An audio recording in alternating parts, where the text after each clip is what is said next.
Bueno, voy a tratar de explicarles un poquito las ecuaciones de electromagnetismo y la ecuación de propagación de una onda.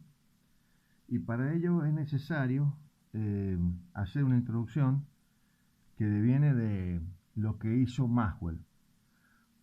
James Maxwell fue uno de los científicos más relevantes de la historia de la humanidad. Él en el año 1865 presenta un trabajo sobre el campo electromagnético y en realidad él no hace una ley, sino que él formula unas ecuaciones a partir de leyes que ya existían, haciendo la siguiente análisis. Hasta ese entonces, científicos como Faraday, Gauss y Ampère habían establecido cuáles eran las condiciones que había alrededor de un medio o en un medio donde había una carga o una corriente eléctrica constante. Maxwell lo que hizo fue dejar quieto el medio e introducir una variación de la corriente respecto del tiempo, es decir, una corriente alterna. De esa forma, por ejemplo, se puede explicar cómo pasa la corriente por las placas de un capacitor. O sea, si yo tengo un circuito como el siguiente,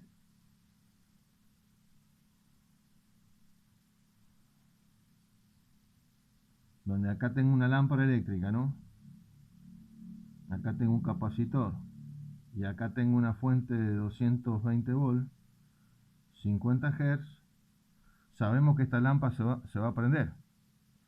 Pero si nosotros analizamos el interior del capacitor, el electrón que está en este lado nunca pasa a este. Pero en el medio sí hay una variación, ¿m? Una variación del desplazamiento respecto al tiempo, que Maxwell eso lo introdujo como una corriente de desplazamiento. O sea, la ley de Ampère formulada en principio era la integral del campo eléctrico en un determinado contorno iba a ser igual a la integral de la corriente de conducción por un determinado área. ¿Qué significaba esto? Que si yo tenía un lugar donde tenía una corriente J en un cierto medio, si yo integraba esa corriente J en toda esa área, sacaba la corriente total, y esto era la integral del campo magnético en todo ese contorno. Bueno, Maxwell, ¿qué hace con esta ley? Dice lo mismo que la integral del campo magnético en una superficie cerrada era igual ahora a la corriente de conducción más una corriente de desplazamiento respecto del tiempo. Y esto se conoce como incompatibilidad de la ley de Ampère. También Maxwell usó las leyes de Faraday y las leyes de Gauss para sacar su teoría de las leyes. A partir de las ecuaciones de Maxwell, se puede sacar, con la solución de las ecuaciones de Maxwell, se puede sacar una ecuación para el campo eléctrico y para el campo magnético que rige, digamos, el comportamiento de una onda.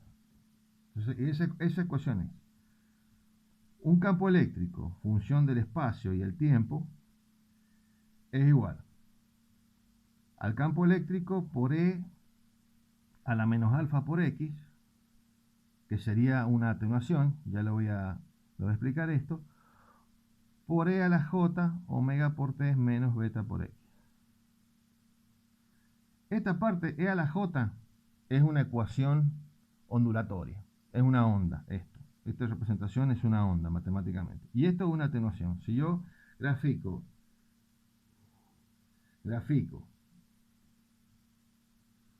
E a la menos alfa por X, en este eje X, me va a quedar una ecuación así, que es una atenuación. Y si grafico E a la J omega T menos beta por X,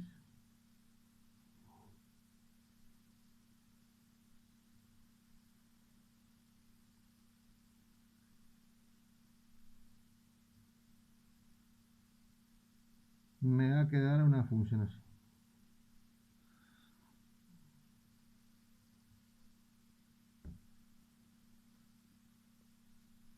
Bueno, si yo tengo una onda electromagnética, la puedo representar por un vector que se llama vector de Poynting, que lo voy a simbolizar P, y es el producto vectorial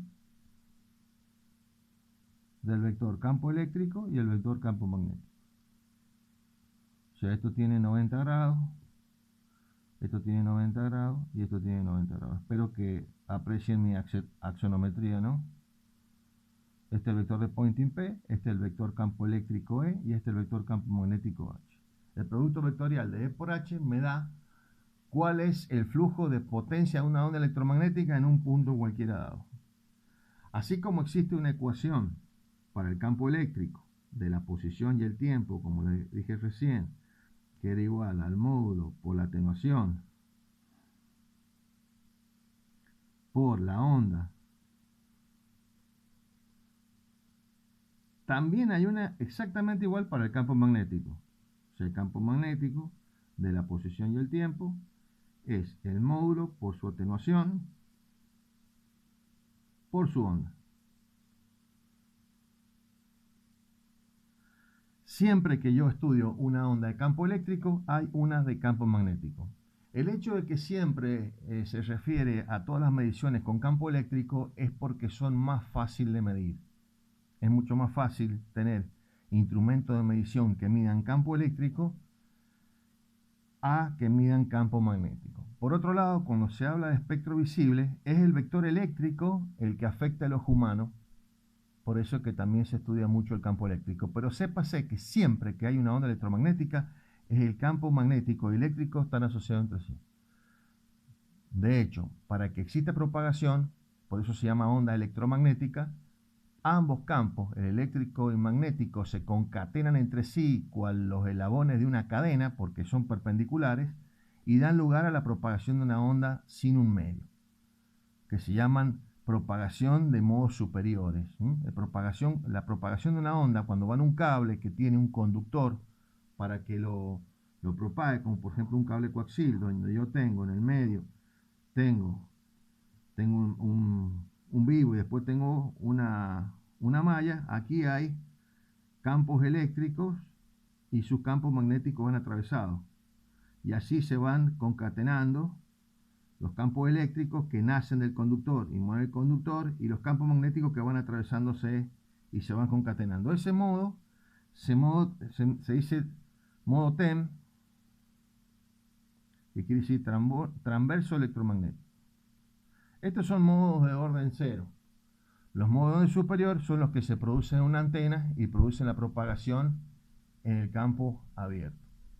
Veamos un poco qué se trata el Fresnel, que justamente eso es lo que quería explicar. Si yo me voy a esta ecuación, fijémonos que una onda que viaja en el espacio y el tiempo y se propague por una línea directa, donde X es una trayectoria directa, va a diferir en fase con aquella que tenga una trayectoria X mayor, y cuando esa trayectoria justo sea media longitud de onda de la onda directa, va a llegar en contrafase. A ver si me explico.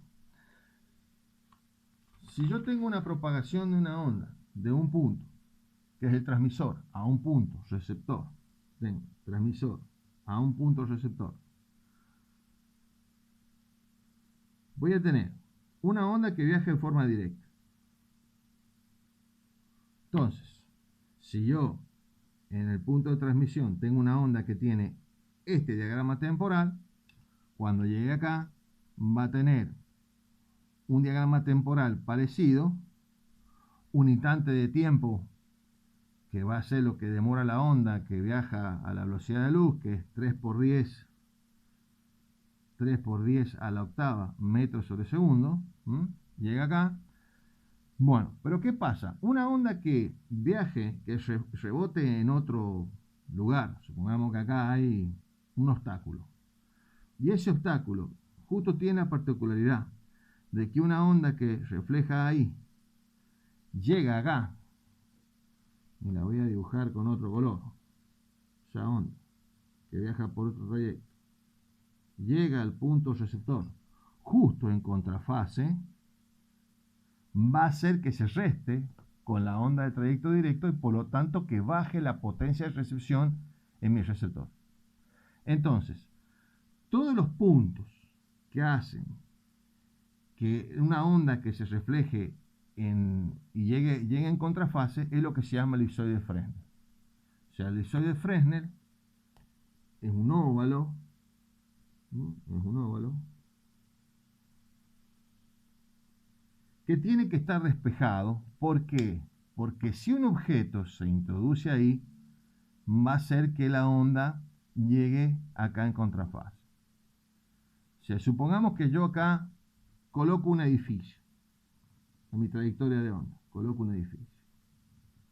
Bien, el edificio está ingresado totalmente en la zona de Fresnel, pero todo el lugar del edificio que haga que la onda se refleje, ¿no?, en contrafase, todos los puntos geométricos del edificio que hagan que se refleje en contrafase, van a sumar ondas aquí que van a hacer que se disminuyan las ondas que van en trayecto directo. Por lo tanto, no quiere decir que yo, si tengo un objeto en la zona de Fresnel, no vaya a tener transmisión así, aquí.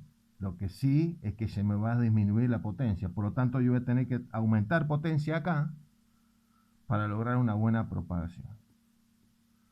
Entonces, eso es lo que se trata de despejar la zona de Fresnel. Fresnel dio unas ecuaciones que son fáciles de calcular la posición del elipsoide en cada punto.